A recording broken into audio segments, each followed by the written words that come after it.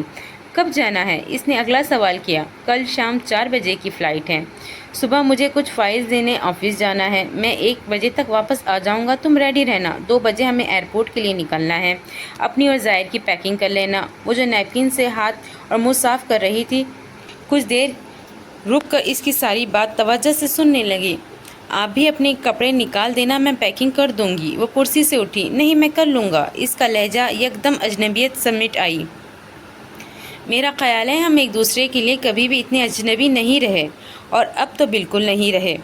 نہ جانے کیوں وہ اس کا خیال رکھتے، وہ اس کو اپنا بنا رہا تھا، اور جہاں کہیں بات نوا کی اس کا خیال رکھنے کی آتی تو فوراً اجنبیت کے خول میں سمٹ جاتا تھا۔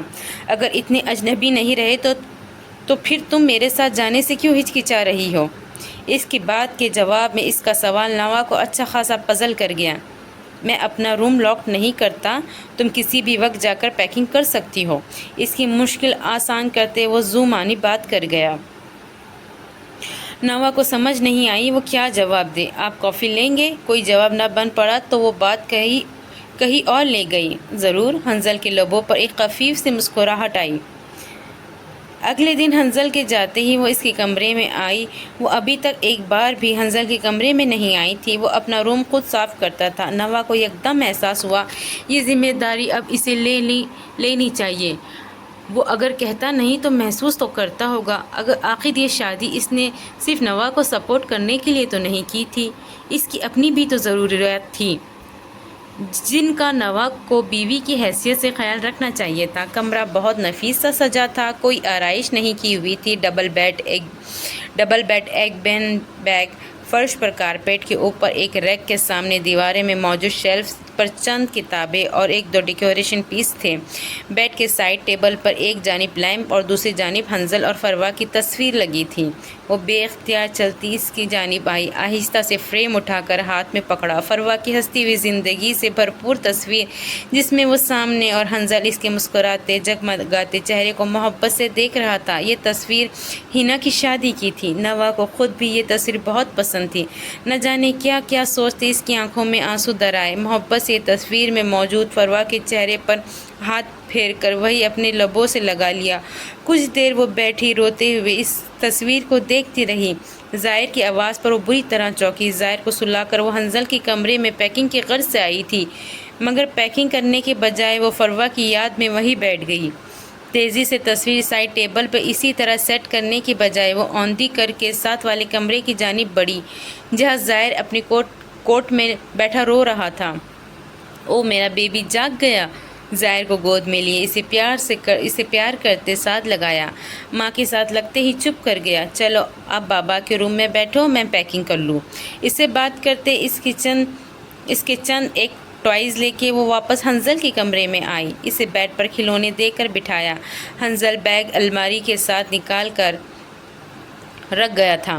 نوا نے جلدی سے بیگ پکڑا، وقت ضائع کیے بغیر ہی اس کی وارڈروب کی جانب بڑھی، ساتھ ساتھ ایک نظر بیڈ پر تکیوں کے درمیان بیٹھے ظاہر پر بھی ڈال لیتی جو کھلونے میں مگن ہو چکا تھا۔ اس کی جانب سے بے فکر ہوتی۔ 12 بجے تک وہ اس کی ساری پیکنگ کر چکی تھی۔ بیگ بیڈ کے پاس رکھتے، ظاہر کو وہاں سے اٹھاتے، بیڈ اس کے کھلونوں سے صاف کرتے، تکیے واپس ان کی جگہ پر رکھتے، وہ کچن کی جانب آئی۔ ظاہر کا فیڈر بنا کر چائے بنانے لگی۔ حنظل نے تو کھانا بنانے سے منع کر دیا تھا کہ وہ ناشتہ ہیوی کر گیا تھا، جبکہ نوا نے کچھ سوچتے ساتھ ہی نوڈلز کا ایک باؤل بنا لیا۔ رات تک اب اس کا کچھ کھائے پیے بغیر بھی گزارا ہو جانا تھا۔ اپنی اور ظاہر کی پیکنگ وہ رات میں ہی کر چکی تھی۔ پورے 2 بجے وہ لوگ آفس کی گاڑی پر ایئرپورٹ کے لیے روانہ ہو چکے تھے۔ یہ اس کا حنظل کے ساتھ پہلا سفر تھا۔ وہ دونوں خاموشی سے بھاگتے دوڑتے نظاروں کو دیکھ رہے تھے۔ بس جب ظاہر کو کلکاری مارتا یا اپنی ہی زبان میں غوغا کرتا تب دونوں چونک کر اس کی جانب متوجہ ہوتے۔ ان کے درمیان تعلق کو زندہ رکھنے کا ذریعہ ظاہر تھا، ورنہ دونوں پولز کے دوسرے پر کھڑے تھے اور فاصلہ تھا ابھی ختم ہونے کا نام ہی نہیں لے رہا تھا۔ تم نے سب چیزیں رکھ لی تھی؟ ظاہر حنظل کے قریب سے ہوتے ہوئے کسی اور کی گود میں کم ہی ہوتا تھا۔ اس وقت ماں کی گود سے نکل کر وہ حنظل کی گود میں مزے سے بیٹھا تھا۔ کبھی اس کی جیکٹ سے کھیلتا تو کبھی باہر کے نظارے دیکھ لیتا۔ جی جتنا ذہن میں آیا وہ تو سب رکھ لیا تھا، وہ سر ہلا کر ہنوز باہر دیکھتے بولی۔ حنظل پھر بھی خاموش ہو گیا۔ جیسے وہ گاڑی سے اترے اس نے سامان نکالتے حنظل سے ظاہر کو تھاما۔ سامان ٹرالی میں رکھ کر حنظل نے دوبارہ ظاہر کو تھامنا چاہا۔ آپ اسے اٹھائیں گے، ٹرالی لے کر جائیں گے؟ اس کی بات پر وہ مسکراتے ہوئے ظاہر کو گود میں لے چکا تھا۔ دونوں کام کر سکتا ہوں، تم پریشان نہ ہو، آ جاؤ۔ ایک ہاتھ سے ٹرالی گھسیٹتے، اس کی مشکل آسان کرتے، اسے پیچھے آنے کا کہتے آگے بڑھ چکا تھا۔ وہ بھی قدم اٹھاتی پیچھے چل پڑی۔ یہ میری جیکٹ کی پاکٹ سے ٹکٹس اور پاسپورٹ نکالو۔ جیسے ہی وہ ایئرپورٹ کے اندرونی حصے کی جانب بڑھے، وہاں داخل ہونے سے پہلے سیکیورٹی کو چیزیں چیک کروانی تھی۔ حنظل کے ایک ہاتھ میں ظاہر اور دوسرے ہاتھ میں ٹرالی تھی۔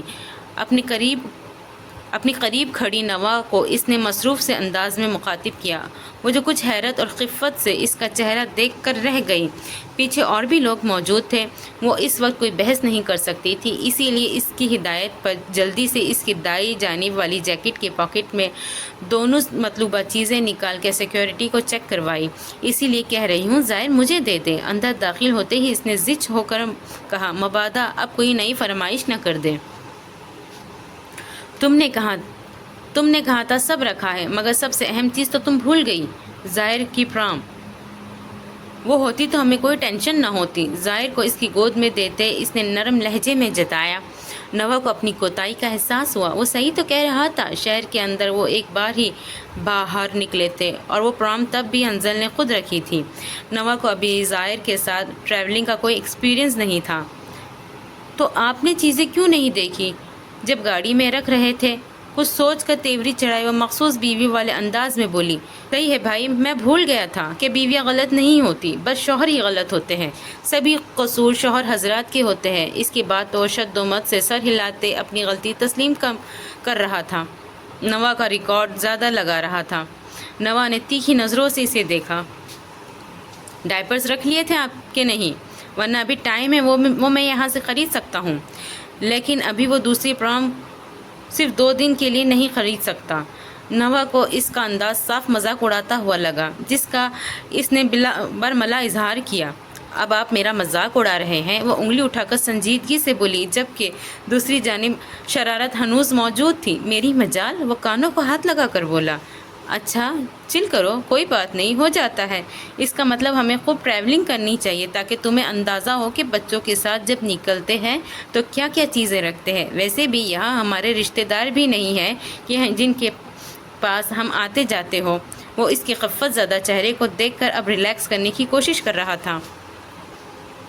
پھر جتنی دیر انہوں نے فلائٹ اناؤنسمنٹ کا انتظار کیا، وہ یوں ہی ادھر ادھر کی باتیں اس کے ساتھ کر کے اسے نارمل کرتا رہا۔ جس وقت وہ لوگ کیلگری میں پہنچے، رات کے سائے لہرانے لگے۔ ایئرپورٹ سے ہوٹل تک انہیں کمپنی کی گاڑی نے ہی پہنچایا تھا۔ ظاہر سو چکا تھا۔ ہوٹل روم میں پہنچ کر اس نے ظاہر کو احتیاط سے بیڈ پر لٹایا، اور وہ خود کو تیار کر لائی تھی کہ 2 دن ابھی اس نے ایک امتحان سے گزرنا ہے، اسی لیے اندر داخل ہوتے ہی فی الحال اس کے دماغ میں کوئی سوچ نہیں تھی۔ حنظل واش روم میں فریش ہونے جا چکا تھا۔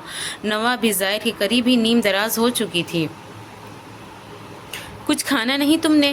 اسے آنکھیں بند کیے دیکھ کر حنظل باہر آتے ہی بولا، اس وقت بس نیند آ رہی ہے۔ وہ کمفرٹر خود پر لیتی بولی، میں روم میں ہی کھانا منگوا لیتا ہوں، کچھ کھا کے لیٹو۔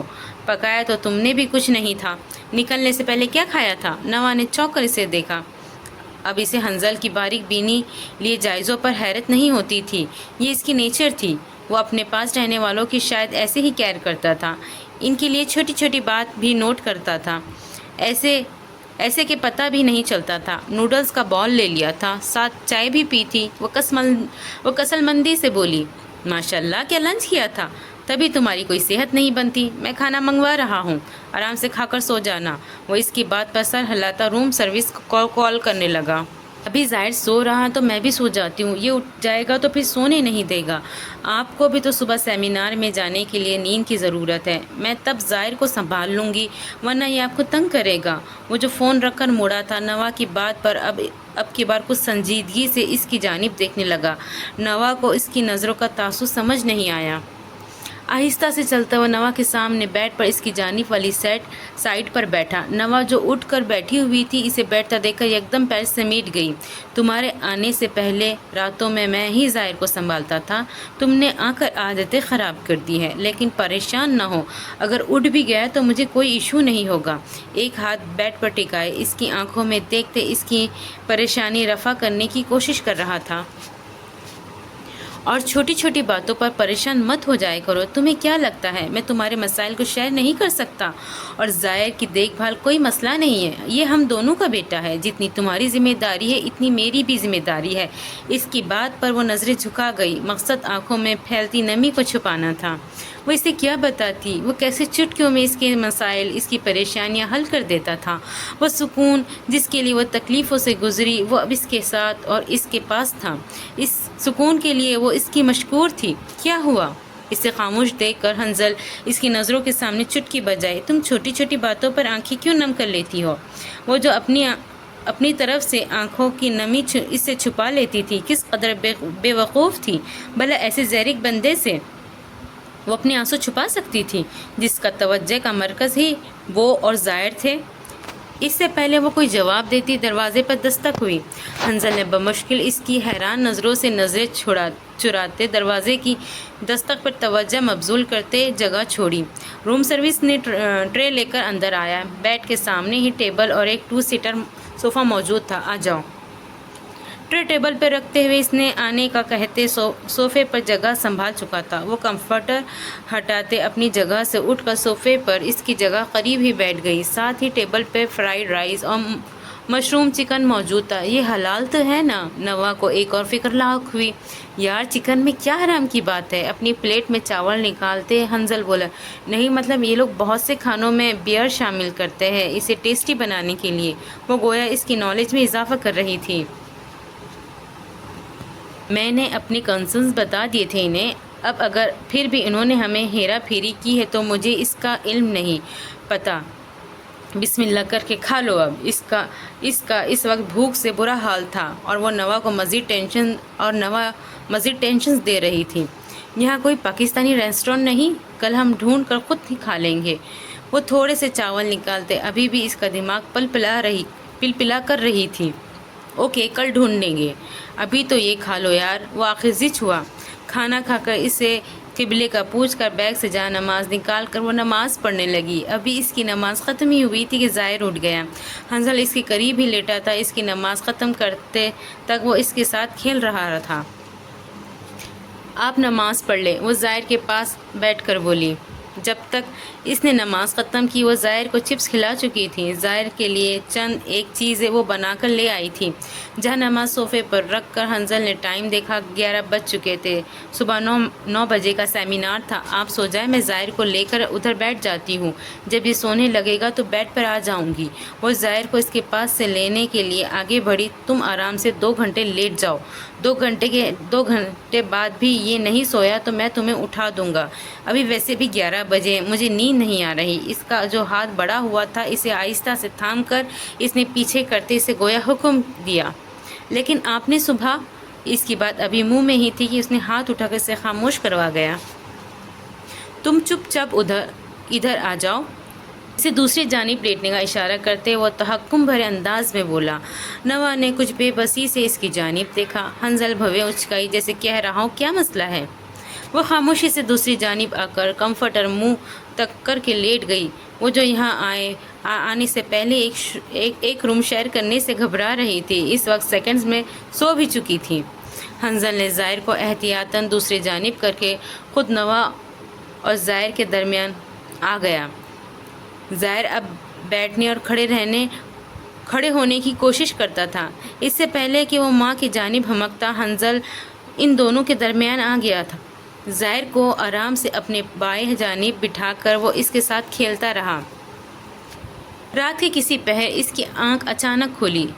چند لمحے لگے اسے سمجھنے میں کہ وہ کہاں ہے۔ یکدم اسے خیال آیا کہ حنظل نے اسے 2 گھنٹے بعد اٹھانا تھا۔ وہ یکدم کمفرٹر منہ سے ہٹاتے اٹھ کر بیٹھی، مگر کمرے میں نائٹ لیمپ کی ہلکی سی روشنی تھی۔ نوا نے گھبرا کر جیسے ہی اپنی بائیں جانب دیکھا، حنظل اس کے ساتھ اور حنظل کے دوسرے جانب ظاہر آرام سے سو رہا تھا۔ اس کی سائڈ پر حنظل نے تکیے لگا دیے تھے، وہ کنارے سے نہ نیچے گر جائے۔ نوا ان دونوں کو دیکھ کر یکدم گہرا سانس خارج کیا۔ سامنے لگی گھڑی پر وقت دیکھا تو صبح کے 4 بج رہے تھے۔ اس کا مطلب تھا کہ حنظل اسے اٹھائے بغیر ہی ظاہر کو سلا دیا تھا۔ گردن موڑ کر اس نے اپنے ساتھ لیٹے اس مہربان شخص کو دیکھا۔ سوتے ہوئے بھی اس کی وجاہت میں کوئی کمی نہیں تھی۔ یکدم اس مہربان کے چہرے کے پیچھے اسے نوشرواں کا چہرہ یاد آیا۔ دیکھنے میں وہ بھی بے حد خوبصورت مرد تھا۔ مردانگی کا شاہکار کہنا غلط نہ تھا، مگر خوبصورت چہروں کے پیچھے کبھی کبھی کتنے حیوان چھپے ہوتے ہیں جو ان کی خوبصورتی کو ماند کر دیتے ہیں، اور جو کچھ خوبصورت چہرے اپنی عادتوں اور نیکیوں کے سبب اور بھی خوبصورت لگنے لگتے ہیں۔ حنظل کا چہرہ اسے شاید اسی لیے بے حد خوبصورت لگ رہا تھا۔ وہ اس کی جانب نظر بھر کر نہیں دیکھتی تھی، اسے لگتا تھا یہ اس کا حق نہیں ہے، مگر اس لمحے اس مہربان شخص کو دیکھتے اور دیکھتے رہنے کا دل کر رہا تھا۔ وہ کیسے اس کی پریشانیوں کو چٹکیوں میں حل نکال دیتا تھا۔ کیا اس کے صبر کا پھل تھا یہ؟ چند لمحے اسے دیکھتے رہنے کے بعد وہ آہستہ سے اس کے قریب لیٹ گئی۔ حنظل سیدھا لیٹا تھا، دایاں ہاتھ موڑ کر ظاہر پر رکھا ہوا تھا، جس کا سر باپ کے کندھے پر تھا۔ نوا نے دونوں کی بلائیں لی۔ میں سوچ بھی نہیں سکتی تھی اللہ نے تمہاری تربیت کا ذمہ اتنے اچھے انسان کے حصے میں لکھا تھا۔ وہ دل میں ظاہر سے مخاطب ہوئی۔ ایک تشکر بھرا آنسو ٹوٹ کر اس کی آنکھوں سے تکیے میں جذب ہوا۔ حنظل کا دایاں ہاتھ سینے پر رکھا تھا۔ نوا کو کچھ گھنٹے پہلے کا منظر یاد آیا جب وہ ظاہر کو لینے اس کی جانب آئی تھی۔ پہلی دفعہ حنظل اسی ہاتھ سے اس کا ہاتھ تھاما تھا۔ نوا نے ہولے سے اس کے ہاتھ کی پشت پر اپنا دایاں ہاتھ رکھا۔ اللہ بس، اب میں کسی اور تکلیف کی متحمل نہیں ہو سکتی۔ میں اس شخص کو اب اپنی زندگی کا اہم حصہ سمجھنے لگ گئی ہوں۔ اب اس شخص کے ساتھ سکون بھری زندگی گزار سکوں۔ اس کے کندھے پر ہولے سے سر ٹکاتے وہ اللہ سے مخاطب ہوئی، آہستہ سے آنکھیں موند لی۔ جس لمحے اس کی آنکھ کھلی تو وہ سمجھ نہیں سکا کہ اس کے کندھے پر یہ بوجھ کس چیز کا تھا۔ یہ یک بیک سینے پر دھرے ہاتھ پر بھی کسی کے ہاتھ کا لمس محسوس ہوا۔ اس کی ساری حسیات یکدم بیدار ہوئی۔ سر تکیے پر ہی دھرے اس نے آہستہ سے سر گھمایا۔ نوا کا سر اس کے کاندھے پر دھرا تھا اور ایسے ہی ہاتھ بھی۔ حنظل نے ایک گہری سانس سینے میں سے خارج کی۔ یہ شاید پہلی بار تھا کہ وہ اسے نوا کے طور پر محسوس کیا تھا، ورنہ وہ اسے ہمیشہ اس پر فروا کا گمان ہوتا تھا۔ وہ تھی ہی ایک دوسرے کا، پر تو اسے لگا یہ فیصلہ اس نے بہت ٹھیک کیا۔ جو خلا فروا کے ہونے سے بن گئی تھی، اس کی کمی تو کبھی پوری نہیں ہو سکتی تھی۔ ہاں، مگر اس کی زندگی میں عورت کے اضافے نے جیسے اسے بہت جلدی ٹراما سے نکال لیا تھا، وہ یاسیات، دل گرفتگی اور وہ اکیلا پن جو فروا کی جدائی نے دیا تھا، اسے لگا تھا کوئی ہے جس کے ساتھ اس کا احساس اس کے ساتھ لپٹ گیا ہے۔ زندگی میں ایک ذمہ داری آ گئی تھی۔ ذمہ داریاں اور رشتے نہ ہو تو زندگی کا مقصد ہی ختم ہو جاتا ہے۔ فروا کے جانے کے بعد اسے لگا تھا زندگی بے معنی اور بے مقصد ہو گئی ہے۔ وہاں بس کسی کے ہونے کا احساس اب ختم ہو گیا تھا۔ نوا سے محبت تو نہ جانے اسے ہوتی یا نہیں، مگر احساس ضرور تھا کہ کبھی کبھی زندگی گزارنے کے لیے محبت کا ہونا ضروری بھی نہیں ہوتا۔ محبت شاید مر جاتی ہے، بدل جاتی ہے، مگر احساس ہمیشہ قائم رہتا ہے، زندہ رہتا ہے۔ اور نوا کے ساتھ احساس اب اسے بڑی شدت سے محسوس ہونے لگا تھا۔ یکدم اس کی نظر وال کلاک کی جانب گئی۔ اس کے پاس تیاری کے لیے فقط آدھا گھنٹہ تھا۔ وہ نہ جانے کن سوچوں میں غلطا رہتا۔ آہستہ سے نوا کا ہاتھ دوسرے ہاتھ سے ہٹا کر اس کا سر تکیے پر رکھتے بے اختیار جھک کر اس کے ماتھے کو چھوا تھا۔ کتنی تکلیفیں اس لڑکی نے کچھ عرصے میں کاٹی تھی، اب اس کا فرض تھا کہ وہ اس کا اعتماد اس رشتے پر بحال کرتا۔ محبت اس کے اختیار میں نہیں تھی، ہاں اس کا اعتبار لوٹانا اس کے اختیار میں تھا۔ اور پھر عورت تو بنی ہی محبت کی مٹی سے ہوتی ہے، ذرا سا التفات اور محبت سے پگھلا دیتا ہے۔ اور اسے اب کی بار اس رشتے پر اس کا ایسا اعتماد بحال کرنا تھا کہ وہ پھر کبھی ٹوٹ نہ سکے۔ آہستہ سے اس کے قریب سے اٹھتا وہ واش روم کی جانب بڑھا۔ میں بتا رہا ہوں تم لوگوں کو، ہم اس پاگل کے ساتھ نہیں رہ سکتے۔ ہم میں سے کسی کو کچھ ہوا تو اس کا خون تم سب کی گردنوں پہ جائے گا۔ صبح سے چند قیدی مسلسل انہیں تنبیہ کر رہے تھے، صاحب کیا کرنا ہے اس منحوس انسان کا۔ وہ سبھی اب اس سے تنگ آ گئے تھے۔ آئے دن وہ راتوں کو اٹھ کر چلانا شروع کر دیتا ہے یا پھر اپنے ساتھ موجود قیدیوں کو زد و کوب کرتا ہے۔ عجیب ہی گھمسان کا رن شروع ہو جاتا ہے۔ نہ اس کے پیچھے کوئی آتا ہے، نہ کسی کو اس سے سروکار ہے۔ دماغی حالت بھی اس کی ٹھیک نہیں۔ مجھے تو خود اس سے خوف آتا ہے۔ آپ اوپر سے پتہ کروا کر اسے کسی پاگل خانے یا مزار پر بھجوائے۔ ہم کب تک اسے رکھیں گے؟ باقی قیدیوں کو بھی اس نے پریشان کر رکھا ہے۔ کل بھی جو بندہ کھانے دینے گیا تھا، اس پر سارا کھانا الٹ کر انہی برتنوں سے مار مار کر اسے زخمی کر دیا۔ سپاہی نوشروا نامی اس قیدی کی شکایت لے کر آیا تھا۔ وہ سبھی آج کل اس سے تنگ تھے۔ بہن کے بارے میں معلوم ہوا تھا کہ وہ جلنے کے باعث زیادہ عرصہ زندہ نہ رہ سکی اور مر گئی۔ باپ پہلے ہی کنارہ کش ہو چکا تھا۔ بیٹی کے مرنے کے بعد ماں کا بھی دماغی توازن ٹھیک نہیں رہا تھا۔ کوئی رشتہ دار اسے نہ تو رکھنے کو تیار تھا، اولڈ ہوم میں بھیج دیا گیا تھا۔ نوشروا کے پیچھے اب آنے والا کوئی نہ تھا۔ بیوی کے ساتھ کی گئی زیادتیاں اب اس کا جینا حرام کر رہی تھی۔ کبھی اسے لگتا کسی بچے کی رونے کی آوازیں آ رہی ہے، کبھی اسے لگتا نوا کا سایہ اس کے ہموقت ساتھ تھا۔ وہ اس سب سے پیچھا چھڑانا چاہتا تھا، اسی وجہ سے راتوں کو اٹھ کر چیختا روتا تھا یا پھر اپنی غلطی کو نہ ماننے کے باعث قیدیوں سے الجھ پڑتا تھا۔ ہاں، کرتے ہیں اس کا کچھ۔ انسپکٹر نے نفرت بھری نظروں سے نوشروا کو دیکھا۔ 2 دن ہو چکے تھے انہیں واپس آئے۔ اس رات کی قربت دوبارہ ان کے درمیان نہیں آئی، مگر دونوں میں تکلف اور بہت سی دیواریں بھی گر چکی تھیں۔ حنظل آفس کے کسی کام سے کچھ گھنٹوں کے لیے باہر گیا تھا تو 2 دن سے ہی ظاہر کو بخار تھا۔ نہ جانے یہ ٹھنڈ کا اثر تھا یا کیا، وہ بے حد پریشان تھی۔ اس وقت بھی فرحانہ بیگم سے ویڈیو کال پر وہ یہی سب ڈسکس کر رہی تھی۔ کوئی پین کلر دے دو بیٹا، اس طرح بے احتیاطی نہیں کرتے، وہ اسے سمجھا رہی تھی۔ جی اماں، حنظل کو ضروری کام سے گئے ہیں، آتے ہیں تو اپائنٹمنٹ لے کر اس کا چیک اپ کروا لیتی ہوں۔ ظاہر کو گود میں لیے وہ جھلاتے ہوئے ان سے مخاطب تھی۔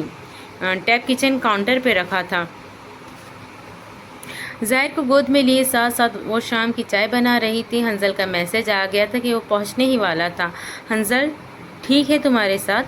ماں کے سوال پر اسے کیلگری میں گزری وہ رات یاد آئی جب وہ بے اختیاری میں اس کے قریب ہوئی تھی۔ گو کہ بعد میں اسے شرمندگی ہوئی تھی کہ عورت ہو کر وہ پہل کر گئی تھی، جبکہ وہ اگلے ہی دن حنظل ایسا تھا جیسے ان کے درمیان کوئی احساس بھرا لمحہ گزرا ہی نہ ہو۔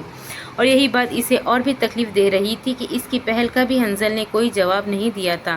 اسے خود پر بھی غصہ بھی تھا۔ ایک عورت ہوتے وہ خود سے اس کے قریب کیوں گئی؟ شاید اس کی اتنی کیئرنگ رویے کا اثر تھا۔ وہ کچھ اور سمجھ بیٹھی تھی، جبکہ حنظل صبح اس کے پاس سے اٹھ کر کب گیا اسے کچھ نہیں پتا تھا، اور پھر سیمینار سے واپس آ کر بھی وہ نارمل رہا تھا۔ جی اماں، حنظل جیسے لوگ شاید فرشتے ہی ہوتے ہیں، اور فرشتے سبھی کے ساتھ ایک جیسے رہتے ہیں، چاہے رشتہ کوئی بھی ہو، رشتے میں جڑا شخص بھی کوئی بھی ہو، انہیں فرق نہیں پڑتا۔ ان کی اچھائی سب کے ساتھ ایک جیسی رہتی ہے۔ وہ بھی میرے ساتھ بہت اچھے ہیں، بالکل ایسے ہی اچھے وہ آپ کے اور ابا کے ساتھ ہیں، جیسے وہ اچھے مینا اور ہینا کے ساتھ ہیں۔ سبھی کے ساتھ وہ اچھے ہیں، اور میرے ساتھ بھی وہ اتنے ہی اچھے ہیں۔ نہ جانے وہ کیا کہنا چاہتی تھی اور کیا کہہ گئی تھی۔ وہ جو لاک کھول کر دروازہ بند کر کے لاؤنج میں آ رہا تھا، کچن سے اس کی آتی آواز پر ٹھٹک کر وہیں رک گیا۔ فرحانہ کا سوال اور نوا کا تفصیلہ بھرا جواب وہ دونوں ہی سن چکا تھا۔ اس کا لہجہ عام سا تھا، مگر نہ جانے کیوں حنظل کو اس میں شکوہ محسوس ہوا تھا۔ ہاں، وہ اس کی پیش رفت کا خیر مقدم نہیں کر سکا تھا۔ وجہ شاید یہ تھی کہ وہ خود مخمصے میں تھا کہ وہ واقعی اس کے قریب آئی تھی، یا محض رات کے لمحے میں وہ بے خبری میں اس کے قریب آئی تھی۔ نہ جانے اسے کیوں محسوس ہوتا کہ وہ اریب کو پسند کرنے لگی تھی، اور اگر کرتی بھی تو اسے اعتراض نہیں تھا۔ آخر اس نے بھی تو حنظل کو فروا کی یادوں سمیت قبول کیا تھا۔ وہ اتنا وسیع القلب تھا کہ اسے اریب کی یادوں اور پسندیدگی سمیت قبول کر لیتا، مگر یہ شکوہ اسے حیران کر گیا تھا۔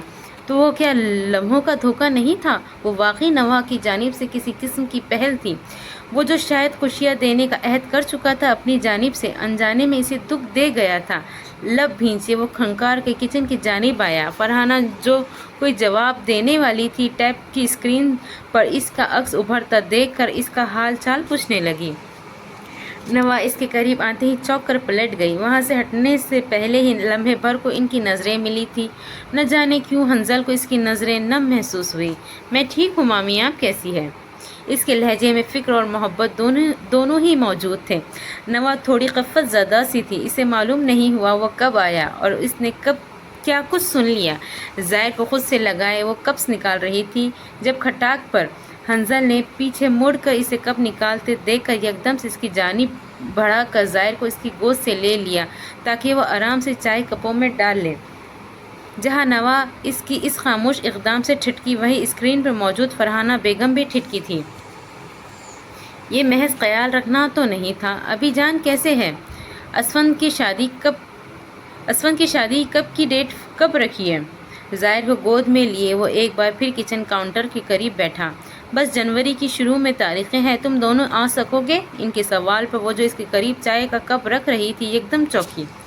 حنظل نے بھی اسی لمحے کپ کی جانب نگاہ ڈالی۔ تھینکس۔ اس کے تاثرات کو نظر انداز کرتے وہ مشغول لہجے میں بولا۔ میں نہ بھی آ سکا تو زائر اور نوا کو بھجوا دوں گا، وہ صاف گوئی سے بولا۔ چند ادھر ادھر کی باتیں کر کے وہ کال بند کر چکا تھا۔ بخار ہے ابھی بھی اسے؟ زائر کا ماتھا چیک کر کے وہ سامنے لانچ کے صوفے پر بیٹھ کر چائے پی رہی تھی۔ ہاں نا، اسے ڈاکٹر کے پاس لے جائے۔ وہ فکر مند لہجے میں سب بھلائے بس زائر کے لیے پریشان سے بولی۔ یہ پاکستان نہیں ہے، ایک دم اسے ڈاکٹر کو دکھا دے، یہاں ڈاکٹرز یہاں دنوں اور مہینوں کے بعد ملتے ہیں، حنظل نے صاف گوئی سے اسے بتایا۔ پھر کیا کرے؟ وہ پریشانی سے بولی۔ ابھی ویٹ کرو، پھر دیکھتے ہیں۔ اس کی بات پر وہ زائر کو اس کی گود میں لے کر سلانے لگی۔ رات کا نہ جانے کون سا پہر تھا جب وہ زائر کے رونے سے اٹھی۔ اسے گود میں اٹھایا تو سارا جسم تپ رہا ہے۔ اس کے اٹھاتے ہی اس کا سر نوا کے کندھے پر ڈھلک گیا۔ پریشانی سے اس کی چیخ نکل گئی۔ حنظل کچھ دیر پہلے ہی فریش ہوئے لاؤنج میں آیا تھا، کچھ دیر ٹی وی لگا لیا تھا۔ نوا کی چیخ سن کر وہ تیزی سے سیڑھیاں چڑھتا زائر کے کمرے میں آیا۔ کیا ہوا ہے؟ اسے روتا دیکھ وہ تیزی سے اس کی جانب بڑھا، جس کے کندھے سے لگا زائر بے دم سا تھا۔ پتہ نہیں اسے کیا ہو گیا ہے۔ حنظل کو کمرے میں آتا دیکھ کر وہ تیزی سے اس کی جانب بڑھی۔ زائر کو اس نے گود میں لیتے ہی تیزی سے اسے اپنے ساتھ باہر آنے کا کہا۔ دونوں اسی لمحے اسے لیے ہاسپٹل پہنچے۔ پہنچنے سے پہلے ہی وہ ایمرجنسی میں کال کروا چکا تھا۔ اسے کیا ہو گیا ہے؟ ڈاکٹرز اسے ایمرجنسی میں لے گئے۔ ان دونوں کو ویٹنگ ایریا میں رکنے کا کہا۔ روتی ہوئی نوا کو اس نے کندھے سے لگایا۔ اس کا سہارا پاتے ہی وہ بکھر گئی۔ میرے پاس اب اس کے علاوہ اور ہے ہی کیا؟ ظاہر کو کچھ ہوا تو؟ اس سے پہلے اس کا جملہ مکمل ہوتا حنظل نے اس کے منہ پر اپنی چوڑی ہتھیلی رکھ کر اس سے کچھ بھی برا کہنے سے پہلے گویا روک دیا۔ دوسرا ہاتھ اس کے سر کے پیچھے بالوں میں پھنسا کر اس کا سر زور سے اپنے سینے میں چھپایا اور دوسرے ہاتھ سے اس کا حصار اس کے گرد باندھ دیا۔ وہ دونوں اس وقت کھونے کی تکلیف سے گزر رہے تھے اور دونوں اس سہارے کو کھونا نہیں چاہتے تھے۔ بس دعا کرو۔ اس کی پیٹھ سہلاتے وہ خود بھی کچھ ورد کر رہا تھا۔ کچھ ہی دیر میں ڈاکٹر باہر آیا۔ بچہ بہتر ہے، بس بخار تھا۔ آپ نے اسے مزید موٹے کپڑے پہنا کر اس کے بخار کو تیز کر دیا تھا۔ جب اس طرح کا بخار ہو تو ہلکے پھلکے کپڑے پہناتے ہیں تاکہ جسم کی حرارت کم ہو۔ وہ مزید بڑھنے کی وجہ سے بچہ غنودگی میں چلا گیا تھا۔ اب کوئی مسئلہ نہیں ہے۔ ڈاکٹر کے بتانے پر وہ دونوں نے سکھ کا سانس خارج کیا۔ نہ جانے کیا کچھ ان لمحوں میں وہ دونوں سوچ بیٹھے تھے۔ اگر کبھی ایسا ہو تو بچوں کو بخار کی دوا گھر پر رکھے، سب سے پہلے وہ دے، اس سے فرق نہ پڑے تو پھر ایمرجنسی میں لے آئے۔ اس کے کہنے پر وہ دونوں نے سر ہلایا۔ کچھ دیر بعد آپ بچے کو گھر لے جا سکتے ہیں، حنظل نے ہاتھ ملاتے اس نے زائر کو لے جانے کی اجازت دی۔ گھر واپس آتے ہی انہیں 1 گھنٹہ لگ گیا۔ واپسی کے راستے میں دونوں اپنی اپنی جگہ خاموش تھے۔ زائر سو رہا تھا۔ جس لمحے گھر آ کر وہ سیڑھیاں چڑھ کر زائر کے کمرے میں جانے لگی، حنظل کی پکار پر وہی تھم سی گئی۔ چیزیں اور لوگ اپنے مقام پر ہو تو ہی ٹھیک لگتا ہے۔ حنظل اس کے عقب میں کھڑا اس سے مخاطب تھا۔ وہ اس کی بات کا مطلب نہیں سمجھ سکی۔ میرا خیال ہے اتنا وقت کافی تھا خود کو سنبھالنے کے لیے، اب تمہیں اپنے اصل مقام پر آ جانا چاہیے۔ اس کی جانب مڑتے اب بھی وہ سمجھتے ہوئے بھی سمجھ نہیں پا رہی تھی۔ کیا مطلب؟ اس کے سوال پر حنظل کو لگا کبھی کبھی پہل کرنی بہت مشکل ہوتی ہے، اور اس لمحے یہ پہل اسے بے حد مشکل لگ رہی تھی۔ تم اور زائر اب سے میرے کمرے میں رہو گے۔ وہ واضح انداز میں اب اسے اپنی بات کا مقصد سمجھا رہا تھا۔ آپ ڈسٹرب ہوں گے، وہ نظریں چراتے ہوئے بولی۔ اگر تم ادھر رہو گی تو میں زیادہ ڈسٹرب رہوں گا۔ ساری رات زائر کی جانب دھیان لگا رہے گا۔ اس کی بات اور لب بھیج گئی۔ تمہیں کوئی پرابلم ہے اس روم میں؟ اس کے سوال پر نوا نے نظریں اٹھا کر اس کی کھوجتی نظروں میں لمحے بھر کو دیکھا۔ وہ میرا مقام نہیں ہے۔ وہ اپنی بات واضح کر رہی تھی۔ اب وہی تمہارا مقام ہے۔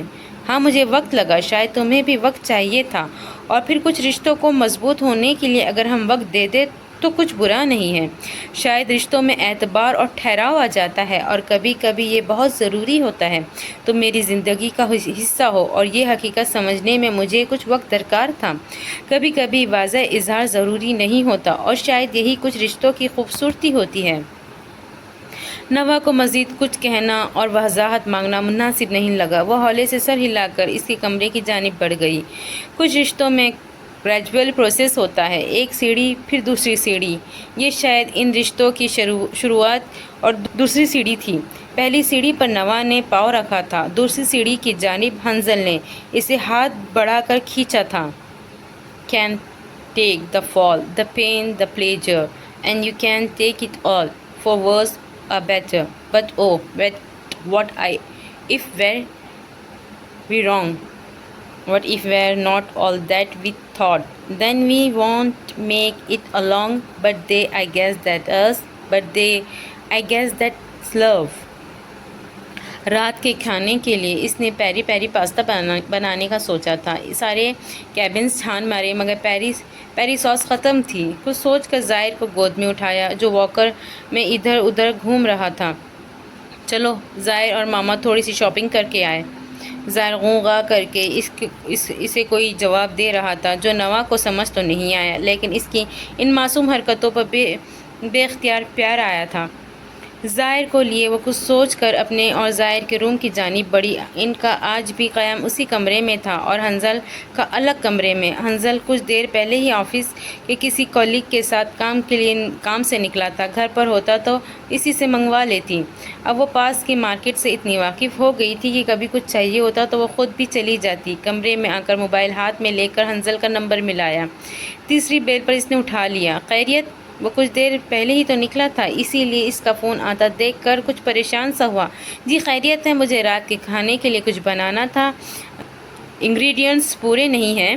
میں مارکیٹ تک جا رہی ہوں۔ حنظل کو اس کی یہ عادت بہت اچھی لگتی تھی۔ وہ ہمیشہ اس کو بتا کر نکلتی تھی، چاہے اس کے لیے اسے انتظار کرنا پڑتا، مگر اسے بتائے بغیر وہ گھر سے نہیں نکلتی تھی۔ ٹھیک ہے، دھیان رکھنا، اور فون لازمی ساتھ لے جانا۔ کوشش کرنا زائر کو پروم میں ہی لے کر جاؤ، وہ گود میں اٹھا کر مت لے جانا۔ حنظل کو کبھی کوئی اعتراض نہیں ہوا تھا، اب بھی نہیں ہوا۔ اسے احتیاط کا کہتے وہ فون رکھ چکا تھا۔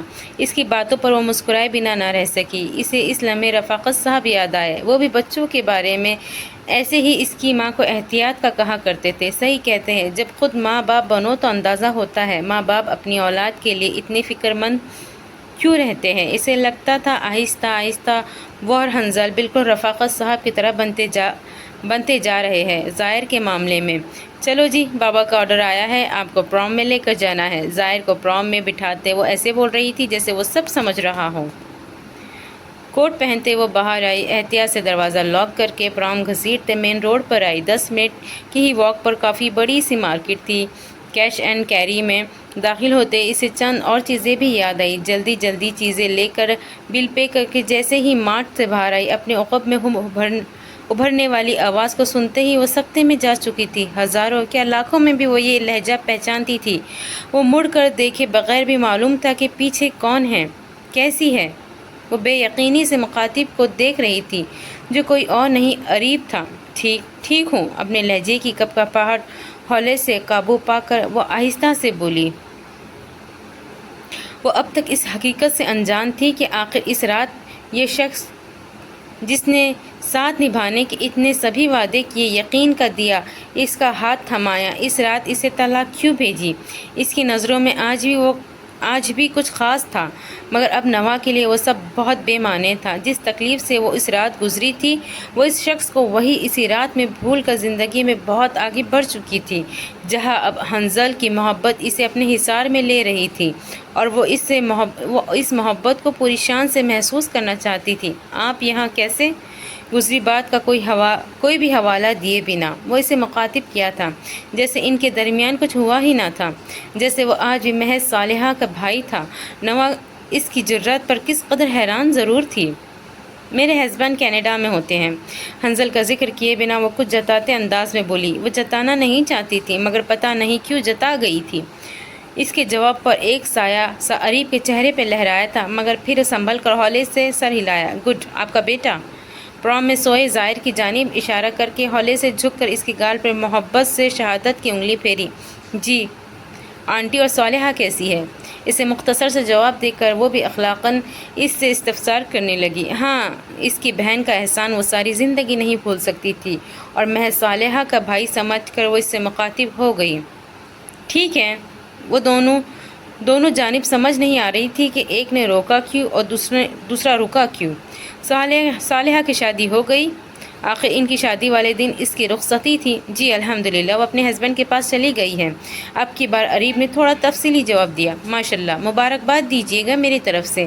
وہ حقیقتاً ویسے ہی مل رہی تھی جیسے ان کے درمیان رشتہ جڑنے سے پہلے ملتی تھی، ایک خوش اخلاق اجنبی کی طرح۔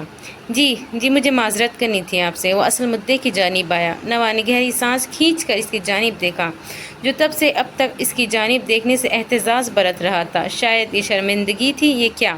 وہ سمجھنے سے قاصر تھی۔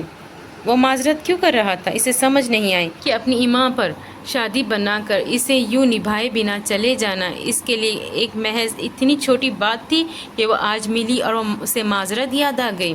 وہ اپنے ماں باپ کی وہ تکلیف نہیں بھول سکتی تھی جو حنظل سے شادی کرنے تک انہوں نے محسوس کی۔ وہ کتنی بار خود کو اپنے ماں باپ کے دکھوں کے لیے مورد الزام ٹھہرا گئی تھی۔ کیا وہ سب اس شخص کے لیے محض ایک اتنی معمولی بات تھی کہ اس پر معذرت کر رہا تھا؟ ضرورت نہیں اب اس کی، وہ تب بھی نہیں تھی، اب تو بالکل بھی نہیں ہے۔ وہ صاف گوئی سے بولی، اسے واقعی اس کی معذرت کی ضرورت نہیں تھی۔ اب جو تکلیف اس کی زندگی میں آنی تھی وہ تو شخص دے گیا، اب اس معذرت کا وہ کیا کرتی؟ بہت بار سوچا آپ کو کال کر کے آپ سے معافی مانگوں، میں بے چین ہوں، تب سے کسی پل سکون نہیں۔ شاید اس کی وجہ یہی تھی کہ آپ کے روبرو آپ سے معافی مانگنا چاہتا تھا۔ سر جھکائے وہ کسی مجرم کی طرح بول رہا تھا۔ وہ شخص محض اس لمحے اسے عام مردوں سے بہتر لگا۔ اسے اپنے کیے کا احساس تو ہوا کہ وہ کسی کو بے وجہ طلاق دے گیا۔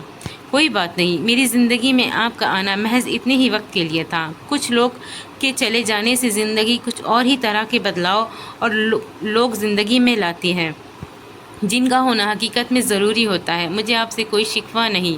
وہ حقیقت پسندی سے اسے اپنی کیفیت بتا رہی تھی۔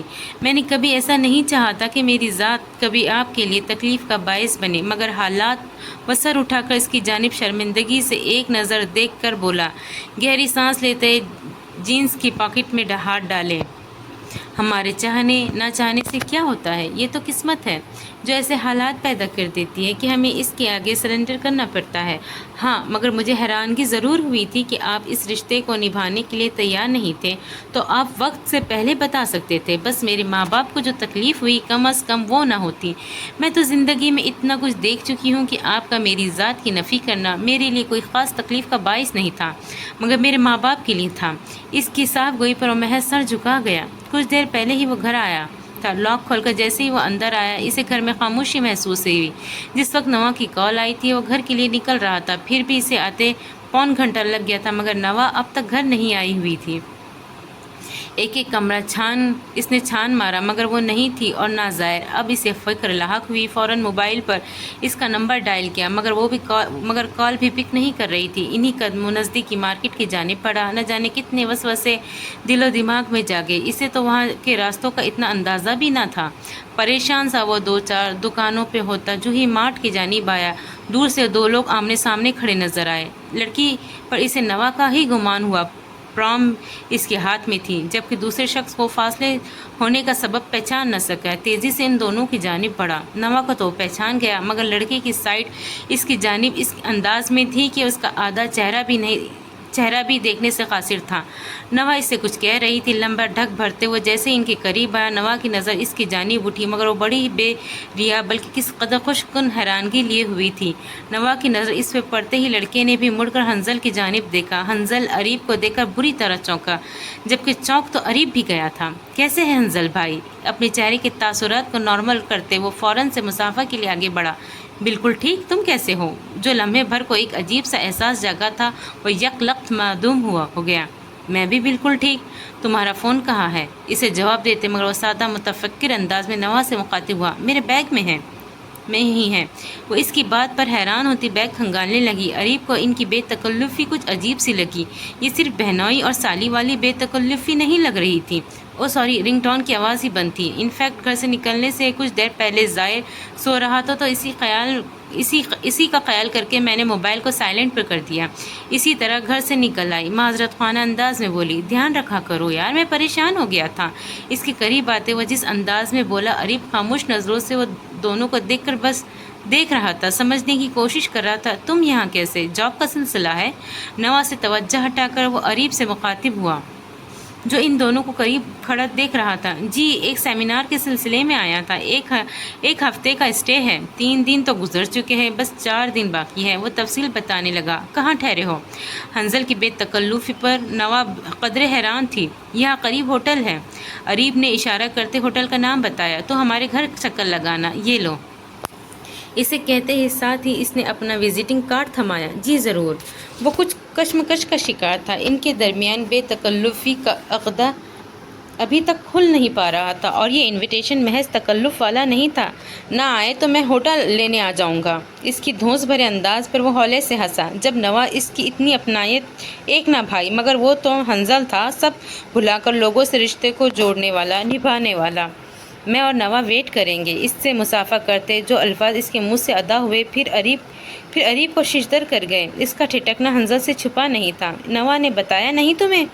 اس کے انداز سے اب اسے اندازہ ہوا کہ اریب ان کے مابین رشتے سے ناواقف تھا۔ شی از مائی وائف ناؤ۔ اس کی بات پر اریب بے اختیار نظریں نوا پر اٹھی۔ کیا کچھ نہیں تھا ان نگاہوں میں؟ افسوس، ملامت، کچھ کھو دینے کا شدید احساس؟ نوا نے اس کی جانب نہیں دیکھا۔ اس کی نگاہ حنظل کی جانب تھی، اور ان نگاہوں میں کیا کچھ نہ تھا؟ عقیدت، محبت، سب کچھ پا لینے کا احساس۔ Good to know. وہ بدقت مسکرایا۔ اوکے، ہم چلتے ہیں۔ اب کی بار حنظل اسے گلے لگایا۔ وہ بھی جھجک کے اس سے ملا۔ چلے۔ پرام اپنی جانب کرتے وہ نوا سے مخاطب ہوا۔ کتنی محبت گندی تھی اس کے لہجے میں۔ کیا ہی باکمال مرد تھا۔ اریب کو اس پر رشک آیا۔ کس قدر بزدل نکلا تھا وہ خود، اور حنظل اس لمحے وہ دنیا کا خوش قسمت ترین اور بے حد بہادر شخص لگا، اور نوا کو ایسا ہی شخص ڈیزرو کرتا تھا۔ اچھا ہوا جو وہ ان سب کے درمیان آیا۔ شاید اس کے لیے یہ سب نہ کر پاتا جو حنظل نے کر دیا۔ وہ دونوں تو چلے گئے، مگر وہ کتنے ہی لمحے وہاں کھڑا رہا۔ تم نے اریب کو بتایا نہیں تھا ہمارے متعلق؟ واپسی کے راستے میں دونوں خاموش تھے۔ حنظل نے اس سے کوئی سوال نہیں کیا تھا، کچھ پوچھنے کی اسے ضرورت ہی نہیں تھی۔ اسے اعتماد تھا، اس پر خود سے بڑھ کر اعتبار تھا۔ ہاں، وہ ابھی بھی شش و پنج میں تھا کہ آیا وہ کبھی نوا کے دل میں بسا تھا یا نہیں۔ اسے تو یہ علم بھی نہیں تھا کہ وہ خود اس کی زندگی میں کیا مقام رکھتا تھا۔ جن دنوں ظاہر کی طبیعت خراب ہوئی، فقط 2 راتیں رہ کر نہ جانے نوا کو کیا ہوا کہ وہ پھر سے الگ کمرے میں رہنے لگی۔ اب کی بار حنظل نے زبردستی نہیں کی۔ وہ ایسا مرد ہی نہیں تھا کہ جو رشتوں پر دھوس جماتے ہو، اپنی مرضی ٹھونستے ہو۔ ہاں، مگر ان کے درمیان تکلف نہیں آیا تھا۔ شاید نوا ابھی اور وقت چاہتی تھی، اور اس سے کوئی اعتراض نہیں تھا۔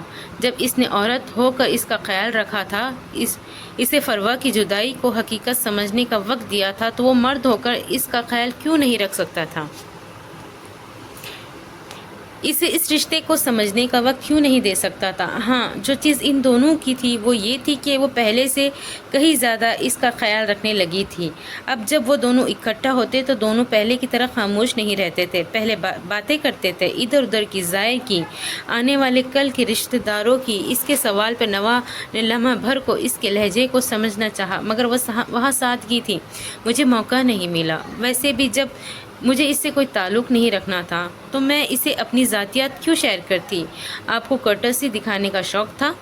وہ شکوہ کناں لہجے میں بولی۔ حنظل اس کے انداز پر لب بھیج گیا۔ تمہیں کچھ بتانا ہے اس رات کے حوالے سے؟ حنظل کی بات پر وہ چونکی۔ کیا ابھی بھی کچھ ایسا رہتا ہے جس سے وہ انجان تھی؟ وہ خود سے سوال کر گئی۔ اور پھر حنظل نوشروہ کا عریب کو دھمکانا، صالحہ کا ایکسیڈنٹ کروانا اور پھر اسی دن طلاق کا مطالبہ کرنا، سب کچھ بتاتا چلا گیا۔ نوا ششدر اتنی بڑی حقیقت کو سن کر رہ گئی۔ چند بے ریا آنسو اس کی آنکھوں سے بہے۔ حنظل جو اسی کی جانب متوجہ تھا، اس کے آنسو پر ٹھٹک گیا۔ کیا وہ کچھ کھو دینے کے احساس سے گزر رہی تھی؟ اس سے پہلے وہ کوئی سوال کرتا اس کا موبائل بج اٹھا۔ گھر آنے تک اس کا موبائل بند نہیں ہوا۔ گھر آتے ہی نوا کچن میں اور وہ اپنے کام میں بری طرح مصروف ہو گئے۔ کام کی زیادتی کی وجہ سے اس نے کھانا بھی اپنے اسی روم میں کھایا جسے اس نے آفس بنا رکھا تھا۔ نوا نے کھایا یا نہیں وہ نہیں جانتا تھا۔ رات کے 2 بجے جس وقت وہ کمرے میں آیا، لاؤنج کی مدھم روشنی میں اسے نوا کھڑکی کے پاس کھڑی نظر آئی۔ اسے وہ رات یاد آئی جب نوا کو آئے چند دن ہوئے تھے، تب بھی وہ اس کھڑکی کے پاس کھڑی برف باری دیکھتی رو رہی تھی۔ آج بھی کچھ منظر ویسا ہی تھا، مگر نوا کا منہ دوسری جانب ہونے کی وجہ سے وہ دیکھ نہیں پایا کہ وہ رو رہی ہے کہ نہیں۔ وہ آہستگی سے چلتا اس کے قریب دائیں جانب آ کھڑا ہوا، گردن موڑ کے اس کی جانب دیکھا، مگر اس کے چہرے پر آنسو کی کوئی نشانات نظر نہیں آئے۔ اس کے آنے پر وہ نوا چونکی۔ کچھ چاہیے؟ اس کے سوال پر حنظل ہولے سے مسکرایا۔ ہاں، تمہاری تنہائی میں کچھ دیر مداخلت۔ اس کی بات پہ نوا سر جھکا گئی۔ جو بھی دل میں ہے کہہ دو۔ وہ اب رخ پوری طرح اس کی جانب موڑے، بازو سینے پر باندھے اسے دیکھ رہا تھا۔ نظروں میں ایک انجانا سا احساس، نہ جانے محبت تھی یا خیال تھا یا انسیت۔ دل میں تو فی الحال کوئی بھی نہیں ہے۔ وہ ہولے سے سر اٹھا کر ہونٹوں پر مدھم مسکراہٹ لی بولی۔ میں بھی نہیں۔ حنظل کے سوال پر اس کا دل بری طرح دھڑکا۔ وہ کیسے بھول گئی تھی کہ اس راہ کا مسافر رہ چکا ہے؟ اس کے بدلتے تاثرات، احساسات اور انداز کیسے نہ جان پاتا؟ تم روئی کیوں تھی؟ اسے خاموش دیکھ کر وہ ایک اور سوال اٹھانے لگا۔ کبھی کبھی ہم سمجھ نہیں پاتے کہ کچھ تکلیفیں ہماری زندگی میں کیوں آ رہی ہیں۔ ہاں، مگر زندگی کی کسی لمحے میں بہت کچھ سمجھ آ جاتا ہے، جیسے میرا نوشروہ کے ساتھ رشتہ آخری حد تک نبھانا، یہاں تک کہ اس کی اولاد میرے دامن میں آ گئی، مگر اس شخص نے اسے اون نہیں کیا۔ بعد میں اندازہ ہوا یہ تکلیفیں میں نے اسی لیے جھیلی کہ اولاد دنیا میں لا کر آپ کے اور آپا کے حوالے کر دوں، پھر عریب سے تعلق جڑنا، اور پھر یوں ایسے نہج پر ختم ہو جانا۔ آج سمجھ آئی وہ شخص میری زندگی میں محض یہ بتانے کے لیے تھا کہ محبت سے زندگی نہیں گزرتی، احساس، تحفظ، خیال، وقت پر ساتھ نبھانے سے یہ رشتہ مضبوط ہوتا ہے۔ جس طرح آپ نے اس سارے معاملے کو ہینڈل کیا، شاید وہ شخص کبھی نہ کر پاتا۔ پھر چند لمحوں کی تکلیف ملنے سے عمر بھر کی تکلیف سے بچ گئی۔ اگر شادی کے بعد وہ ایسے ہی بزدلی دکھا کر مجھے بیچ مجھدار میں چھوڑ جاتا تب کیا کرتی؟ تھینک یو، وہ مشغول انداز میں بولی۔ آنکھوں میں ہلکی سی نمی تھی۔ حنظل خاموشی سے اسے سن رہا تھا۔ یہ سب میں نے اپنے لیے کیا تھا، تمہارے یا ابھی کے لیے نہیں۔ مجھے ایسا ہی کرنا تھا، تمہیں میری زندگی میں ایسا ہی آنا تھا۔ تھینک یو کی کوئی گنجائش نہیں ہے۔ میں جانتا ہوں عریب ایک اچھا انسان تھا۔ اگر تمہیں اسے کھو دینے کی تکلیف ہے تو تم مجھ سے شیئر کر سکتی ہو۔ میں اتنے وسیع دل کا ہوں کہ اس بات کو ہضم کر لوں گا۔ وہ اس کے آنسوؤں کو کس جانب لے جا رہا تھا؟ نوا حیران رہ گئی۔ کیا مطلب اس بات کا؟ وہ اچنبھے سے بولی۔ ڈونٹ یو لو ہم؟ نوا اس کے سوال پہ سخت نظروں سے اسے دیکھ کر رہ گئی۔ آئی ڈونٹ مائنڈ یار، انسان محبت کر سکتا ہے۔ اس کے بعد دوسری کے بعد تیسری، اس میں کوئی مذائقہ نہیں۔ آبویسلی وہ تمہارا ہسبینڈ بننے والا تھا۔ ذہن میں تو خوشکن احساسات آ ہی سکتے ہیں۔ وہ اپنے تہی سے باور کروا رہا تھا۔ اس کا عریب کو پسند کرنے سے برا نہیں لگا۔ Can you stop it please? اب کی بار وہ ذرا زور سے بولی۔ عجیب ہے، اب میں نے آپ سے کب کہا کہ مجھے اس سے محبت تھی؟ وہ غصے سے بولی، ارے یار ہوئی بھی تو کیا مسئلہ ہے؟ وہ اس کے ریئیکشن پر حیران تھا۔ ہوں گے آپ بہت عظیم، مگر جب میرے دل میں اس کے لیے کچھ تھا ہی نہیں تو میں کیوں مانوں؟ وہ قدرے تیز لہجے میں بولی، وہ شخص میرے لیے آخر تک محض اتنا ہی اہم تھا وہ میری دوست کا بھائی تھا۔ وہ اسے وضاحت دینے لگی، عجیب ہے، آپ بھی اپنے لیے تو محبت نظر نہیں آ رہی تھی، اریب کی محبت نظر آ گئی۔ اچھا یار، خفا کیوں ہو رہی ہو؟ وہ جو اس کے قریب سے ہٹنے لگی، اس کی کلائی تھامنے پر تھم سی گئی۔ ایک عجیب سا احساس رگ و پے میں سرایت کر گیا۔ کھانا کھایا تھا تم نے؟ وہ ایک دم بات ہی پلٹ گیا۔ اسے یقین ہو گیا تھا کہ وہ اریب سے کسی طرح کا تعلق نہیں رکھتی تھی، وہ محض اس کے لیے ایک اجنبی ہی تھا۔ آپ کا اس سے کیا؟ اپنے مفروضے بناتے رہے۔ وہ چڑ کر کلائی چھڑانے لگی، مگر دوسری جانب گرفت مضبوط تھی۔ ارے یار، اگر ایسا تھا بھی تو ابھی اس کی بات مکمل نہیں ہوئی کہ اس نے بیچ میں ہی بات کاٹ ڈالی۔ جب ایسا کچھ تھا ہی نہیں، اگر مگر کا سوال ہی پیدا نہیں ہوتا۔ وہ اپنی بات پر ڈٹی رہی۔ اوکے، لیو دس ٹاپک، چلو کھانا کھاؤ، پھر مجھے کافی بنا کر دو۔ وہ اس کے بگڑنے پر اب کی بات سلجھو انداز میں بولا۔ آپ شک کر رہے تھے مجھ پر؟ وہ اب کی بار بات چھوڑنے پر تیار نہیں تھی، اپنی جگہ سے ٹس سے مس نہ ہوئی۔ نہیں شک کر رہا، کیا ہو گیا ہے نوا؟ صرف تمہیں سمجھا رہا ہوں، جیسے تم نے مجھے فروا کی چاہت کے ساتھ قبول کیا ہے، اسی طرح اگر تمہارے دل میں اس کے لیے کوئی احساس ہے تو تم مجھ سے شیئر کر سکتی ہو۔ مجھے رتی برابر بھی عام مردوں کی طرح کوئی اعتراض نہیں ہوگا۔ اب کی بار اسے اپنا نقطہ نظر سمجھا پایا۔ حنظل کے دونوں مضبوط ہاتھ اب اس کے کندھوں پر جمے تھے۔ تمہارا اور میرا رشتہ بڑا عجیب ہے، دکھ کا، تکلیف کا، آنسوؤں کا رشتہ۔ خوشی کے دنوں میں تو سبھی ساتھ نبھا دیتے ہیں۔ اصل رشتہ وہی ہوتا ہے جو تکلیف کے دنوں میں آپ کو اپنے ہونے کا احساس دے۔ جب ہمارا رشتہ بنا، ہم دونوں تکلیف اور دکھ کے مرحلے سے گزر رہے تھے، اور پھر اپنی تکلیفوں کے ساتھ ہم نے ایک دوسرے کی تکلیف کو شیئر کی۔ نوا، ایسا رشتہ بہت بے مول اور مضبوط ہوتا ہے۔ جو تکلیف کو جھیل لیتے ہیں وہ خوشیوں میں بھی ہمیشہ اکٹھے رہتے ہیں، اور مجھے تمہارے ساتھ یہ رشتہ بہت عزیز ہے۔ جب فروا کی یادوں سے نکلنا مجھے دنیا کا مشکل ترین کام لگ رہا تھا، تب تم نے اور زائر نے اسے آسان بنا دیا۔ بھلا مجھے ایسی لڑکی کہاں ملتی جس کے ساتھ ہوتے مجھے اس بات کا خوف نہ ہوتا کہ میری پہلی بیوی کی تصویر اگر وہ کمرے کی سائڈ ٹیبل پر دیکھ لے گی تو مجھ سے لڑنے کھڑی ہونے کے بجائے میری بیوی کی جدائی کو ویسے ہی محسوس کرے گی جیسے میں کرتا ہوں۔ میری محبت کے لیے میرے ساتھ رونے والی بھی وہ بھی ہوگی۔ پھر کیسے میں تمہیں اپنے دل میں خاص مقام نہ دوں؟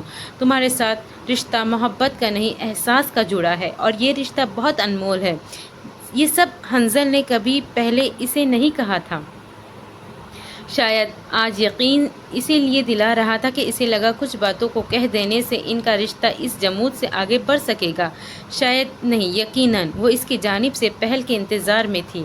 اس رات تو نوا نے پہل کر دی تھی، مگر حنظل کی پہل میں وہ یقین، امید اور یقیناً محبت کے چند جملے بھی چاہتی تھی۔ تو کیا وہ اس کے لیے اتنا نہیں کر سکتا تھا؟ وہ لڑکی تو اتنی بے ضرر تھی، اس سے محبت کیوں نہ ہوتی؟ وہ لڑکی تو اتنی بے ضرر نہ تھی، تو اس سے محبت کیوں نہ ہوتی؟ تم ان 2 راتوں کے بعد مجھ سے الگ کیوں ہوئی؟ وہ جیسے آج حساب بے باک کرنے آیا تھا۔ جس رات ہم زائر کو لے کر آئے وہ رات تو سکون سے گزر گئی، مگر اگلی رات آپ نیند میں میرے پاس آئے تھے، مجھے اپنے حصار میں لیا۔ مجھے لگا آپ آپا کے دھوکے میں میرے قریب آئے ہیں، مجھے لگا آپ کو ابھی بھی اور وقت چاہیے۔ میں خود کو آپ پر امپوز کرنا نہیں چاہتی تھی۔ اس بات پر حنظل کا دل کیا کہ اپنا ماتھا پیٹ لے۔ یہ بات آج میں آخری بار کہہ رہا ہوں، دوبارہ نہیں کہوں گا۔ فروا کا مقام کبھی تمہارا نہیں ہو سکتا، اور جو تمہارا مقام ہے وہ کبھی کسی اور کا نہیں ہو سکتا۔ میں حقیقت پسند انسان ہوں۔ جو شخص اب اس دنیا میں نہیں ہے، اس کے نہ ہونے کی حقیقت میں قبول کر چکا ہوں۔ میں اس رات پہل کے طور پر تمہارے قریب آیا تھا۔ کتنی بے وقوف ہو تم نوا! وہ ہولے سے ہنس کر اسے خود سے لگا گیا۔ اتنے دن اس نے اور نوا نے اپنے مفروضوں میں گزار دی۔ شاید اریب کا ملنا بھی ان کے لیے خوش قسمتی ہی ثابت ہوا کہ آج حنظل کو محسوس ہوا کہ اسے یہ سب کہہ دینا چاہیے، ورنہ دونوں اپنے ہی مدار میں گھومتے رہتے۔ تو مجھے کیا پتا تھا آپ میرے بارے میں کیا سوچتے ہیں؟ وہ اپنے بیوقوف کہہ جانے پر نروٹھ انداز میں بولی۔ ہاں کبھی کبھی سب کہہ دینا چاہیے، وہ اعتراف کر رہا تھا، جھک کر اس کی پیشانی کو چھوتے باری باری اس کے چہرے کے نقوش پر اپنی چاہت کے نقش چھوڑ رہا تھا۔ یہ رات ان کے تعلق کی پہلی رات تھی۔ پتہ نہیں محبت اب بھی تھی کہ نہیں، ہاں مگر باقی بہت سے احساسات تھے۔ آپا تم کتنا بولنے لگ گئی ہو؟ مینا کی بات پر وہ جو مسلسل بول رہی تھی یکدم اس کی زبان کو بریک لگی۔ ارے ارے ہٹو پرے، بدتمیز کہیں کہ ایسے کہتے ہیں بڑی بہن کو؟ ماشاءاللہ میں صدقے جاؤں، میری بیٹی اتنی اچھی لگتی ہے۔ یوں باتیں کرتے ہوئے فرحانہ گھور کر مینا کو دیکھا، جس کی زبان کے آگے ہمیشہ خندق کھدی رہتی تھی۔ نوٹ تو میں نے بھی کیا ہے کہ حنظل بھائی کی صحبت نے کافی اچھے اثرات چھوڑے ہیں تم پر۔ ہنا نے بھی شرارتی نظروں سے اسے دیکھا۔ نوا کے چہرے پر اس کی شرارت نے سرخی بکھری۔ سب پیچھے پڑ گئی ہو اس کے؟ اب تو میری بچی کی زندگی میں سکون آیا ہے، نظر لگاؤ گی کیا؟ فرحانہ نے تو اس دن سے اس کی بلائی لیتی نہیں تھک رہی تھی جب سے وہ اسفند کی شادی کے لیے پاکستان آئی تھی۔ حنظل خود کو تو کام سے زیادتی کی وجہ سے نہیں آ سکا، مگر ظاہر اور نوا کے وعدے کے مطابق بھیج دیا تھا۔ وہ خود بھی آ رہا تھا شادی پہ، مگر نوا کو یہی کہہ کر بھیجا کہ وہ نہیں جا سکے گا۔ آخر سب کے ساتھ ساتھ اسے سرپرائز بھی تو دینا تھا۔ حنظل کی چاہت نے اس پر بہت سے خوشگوار اثرات مرتب کیے تھے، ان میں سے ایک بولنا بھی تھا۔ اب اس کے چہرے سے ہنسی ہٹتی نہیں تھی۔ وہ لوگ جو کبھی کبھی اس کے چہرے پر مسکراہٹ دیکھتے تھے، اب اس کی کھلکھلاہٹیں دیکھ کر حیران رہ جاتے تھے۔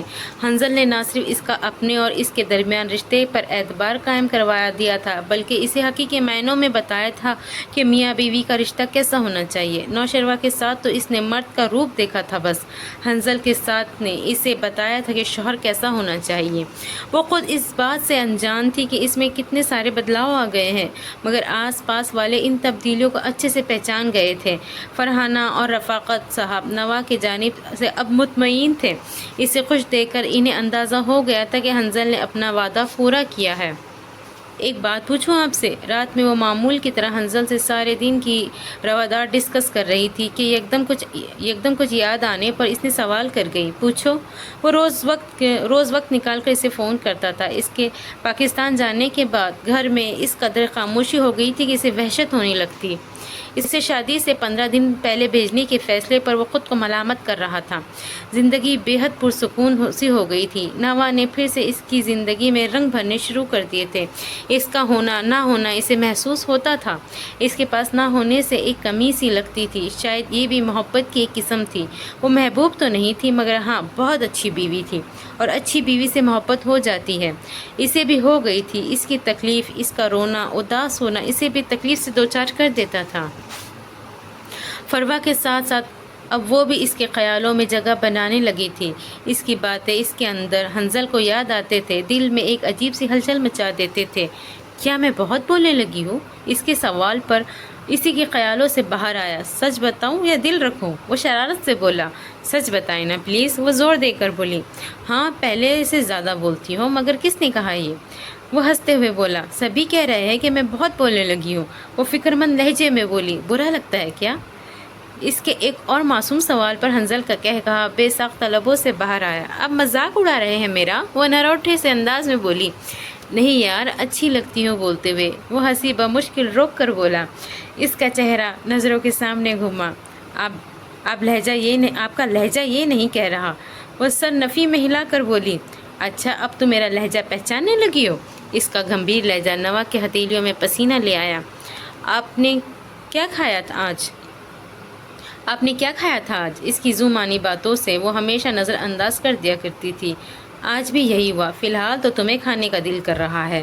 حنظل اب کی بار جان بوجھ کر اسے کنفیوز کر رہا تھا۔ اس کی ایسی باتوں پر جو گھبرایا ہوا چہرہ نوا کا بنتا تھا، وہ سوچ کر اور بھی ہنسی آ رہی تھی۔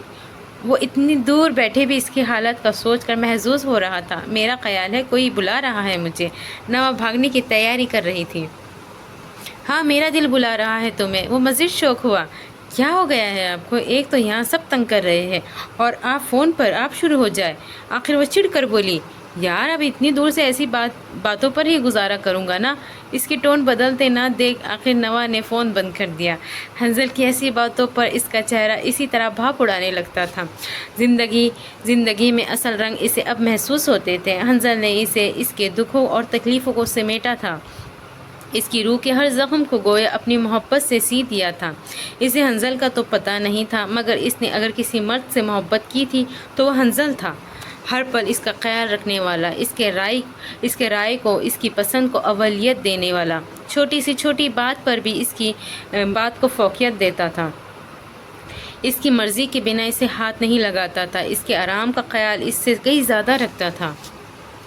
محبوب شوہر کیا ہوتا ہے یہ حنظل نے اسے بتایا تھا۔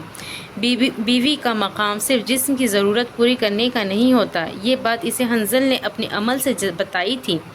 وہ اس کے لیے پہلے انسان تھی، پھر بیوی، ایک جیتی جاگتی انسان جو اس سے اختلاف بھی کر سکتی تھی، اس کی بات کی نفی بھی کر سکتی تھی، اپنی رائے اسے جتا بھی سکتی تھی اور اپنی مرضی کو اس کی مرضی پر بھی فوقیت دے سکتی تھی۔ یہ سب آزادی حنظل نے اسے دی تھی۔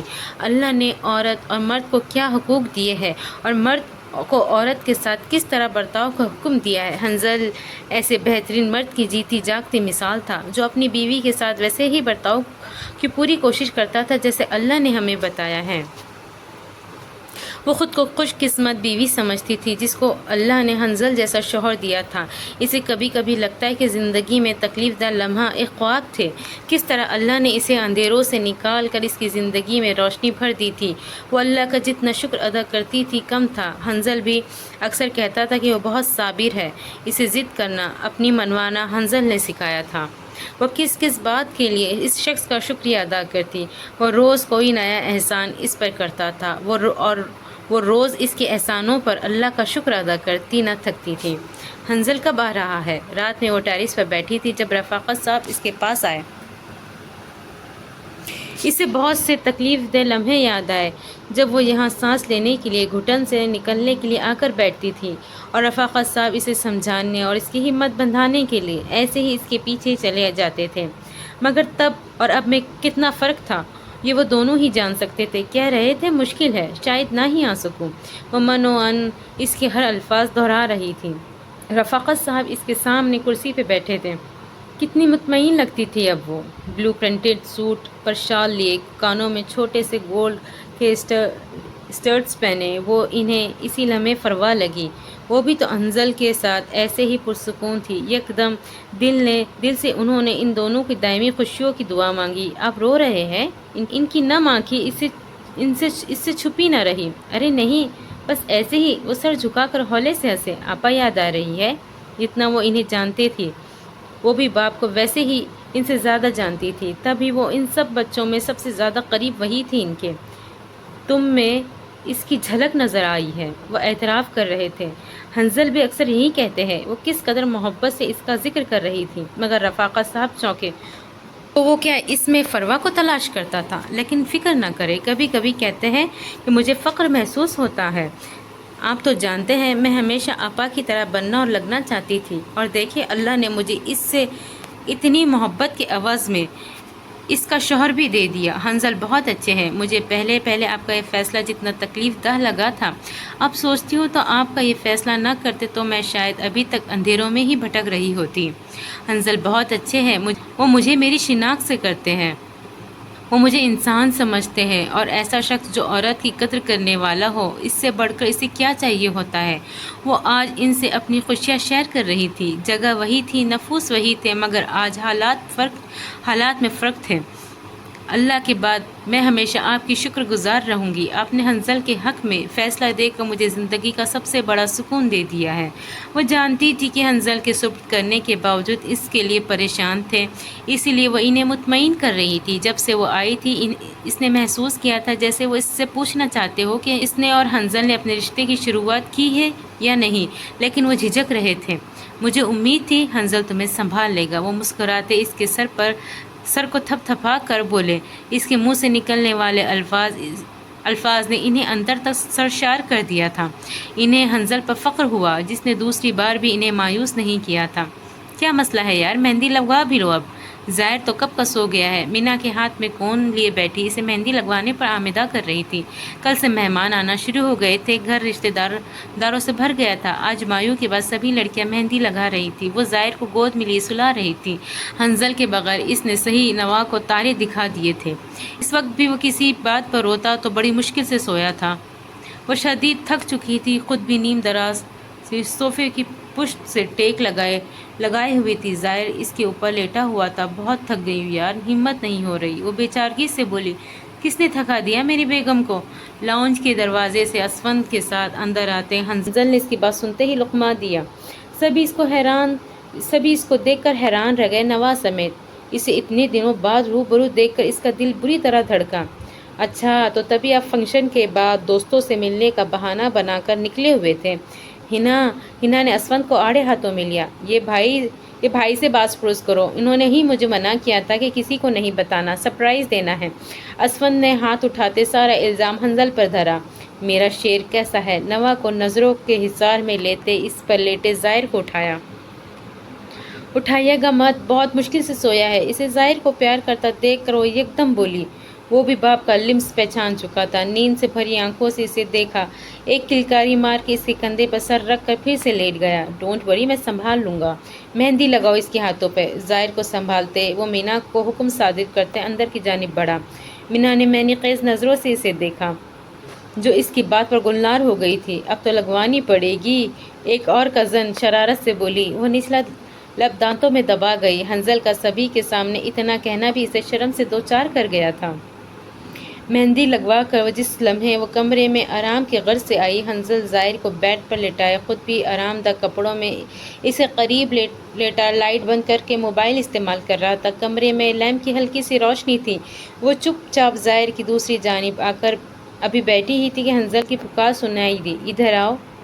وہ اسے اپنی جانب بلا رہا تھا. کیوں آؤں؟ وہ خفا لہجے میں بولی. مہندی دیکھنی ہے.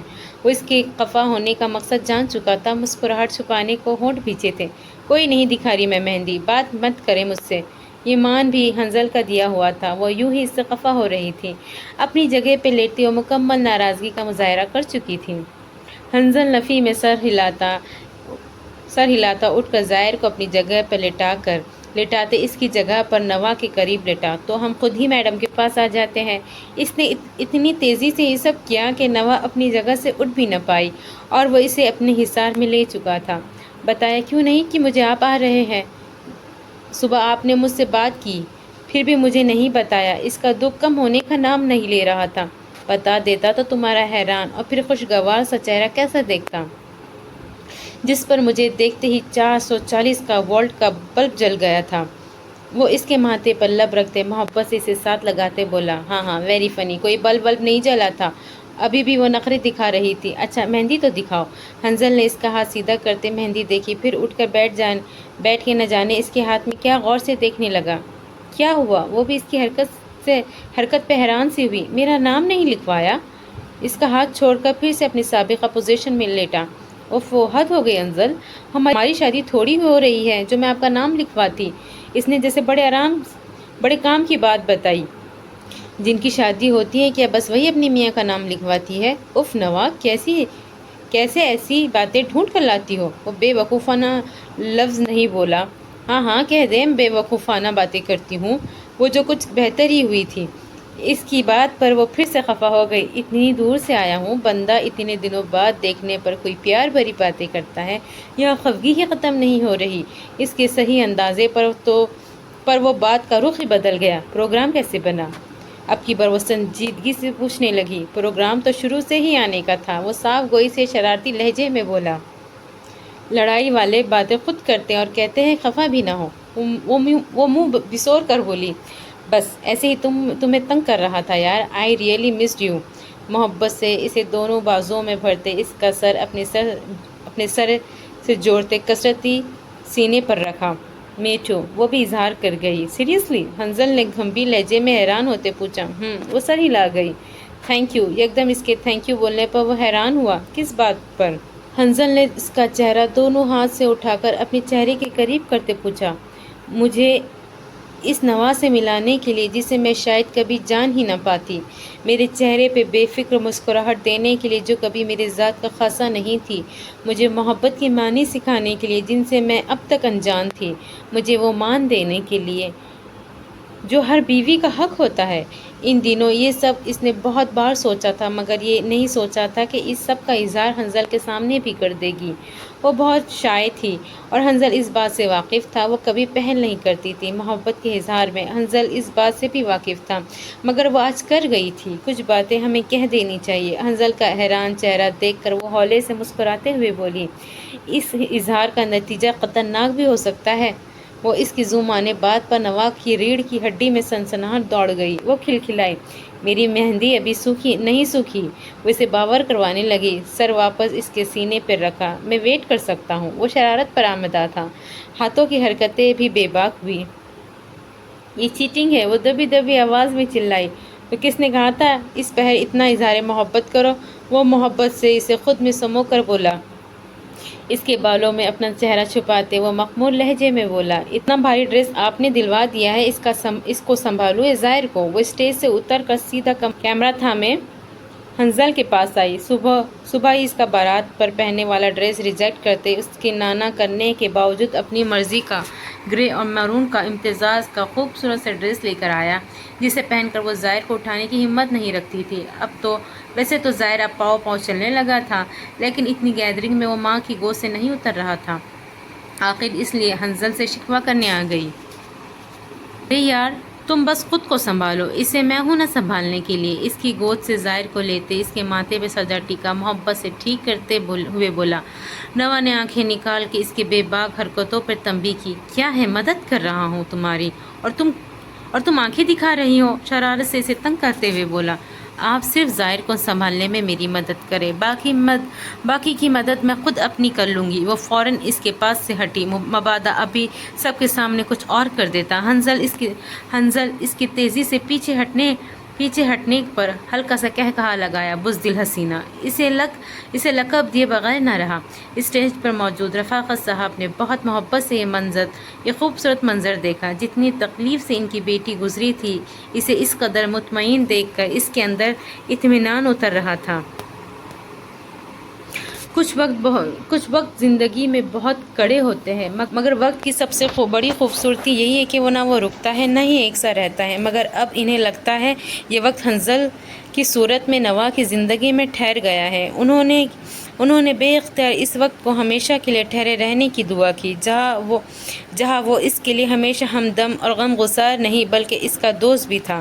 گر مجھے اس کا یقین ہو میرے ہمدم، میرے دوست، گر مجھے اس کا یقین ہو کہ تیرے دل کی تھکن، تیری آنکھوں کی اداسی، تیرے سینے کی جلن میرے دل میں جوئی میرے پیار سے مٹ جائے گی۔ گر میرا حرف تسلی وہ دوا ہو جس سے جی اٹھے پھر تیرا اجڑا ہوا بے نور دماغ، تیری پیشانی سے دھل جائے یہ تذلیل کے داغ، تیری بیمار جوانی کو شفا ہو جائے۔ گر مجھے اس کا یقین ہو میرے ہمدم، میرے دوست، روز شب شام و سحر میں تجھے بہلاتا رہوں، میں تجھے گیت سناتا رہوں، ہلکے شیریں آبشاروں کے، بہاروں کے، چمنزاروں کے گیت، آمد صبح کے، مہتاب کے، سیاروں کے گیت۔ تجھ سے میں حسن و محبت کی حکایت کہوں، کیسے مغرور حسیناؤں کے برباف سے جسم گرم ہاتھوں کی حرارت سے پگھل جاتے ہیں، کیسے ایک چہرے کے ٹھہرے ہوئے معنوں سے نقوش دیکھتے دیکھتے یک لخت بدل جاتے ہیں، کس طرح عارض محبوب شفاف بلور یک بیک بادہ حمر سے دہک جاتے ہیں، کیسے غلچے کے لیے جہکتی ہیں خود شاخ گلاب، کس طرح رات کا ایوان مہک جاتا ہے۔ یوں ہی گاتا رہوں تیری خاطر، گیت بنتا رہوں، بیٹھا رہوں تیری خاطر، پر میرے گیت تیرے دکھ کا مداوا ہی نہیں، نغمہ جرح نہیں، مونس غم خوار ہی سہی، گیت نشتر تو نہیں مرہم آزر سہی، تیرے آزار کا چارہ نہیں نشتر کے سوا، اور یہ صفاق مسیحا میرے قبضے میں نہیں، اس جہاں کے کسی ذہ روح قبضے میں نہیں، ہاں مگر تیرے سوا، تیرے سوا، تیرے سوا۔ تو ریڈرز یہ تھی ہماری آج کی ناول، جس کا آخری ایپیسوڈ تھا یہ۔ امید کرتی ہوں آپ کو یہ ناول پسند آئی ہوگی۔ آج کا لاسٹ ایپیسوڈ کیسا لگا مجھے ضرور سے بتائیے گا اپنے کمنٹس میں۔ ناول بہت بہترین تھی، مجھے دیجیے اجازت، انشاءاللہ کوئی اچھی ناول لے کے پھر سے حاضر ہوں گی۔ تب تک کہ مجھے دیجیے اجازت، میرے چینل کو کرے سبسکرائب، شیئر کرے اپنے دوستوں کے ساتھ، لائک اور کمنٹ کرتے رہیے گا، بتائیے گا آپ مجھ سے کون سی اگلی ناول سننا چاہتے ہو۔ جب تک کے لیے مجھے دیجیے اجازت، انشاءاللہ پھر کسی اور ناول میں ملاقات ہوگی۔ تب تک کے لیے اللہ حافظ۔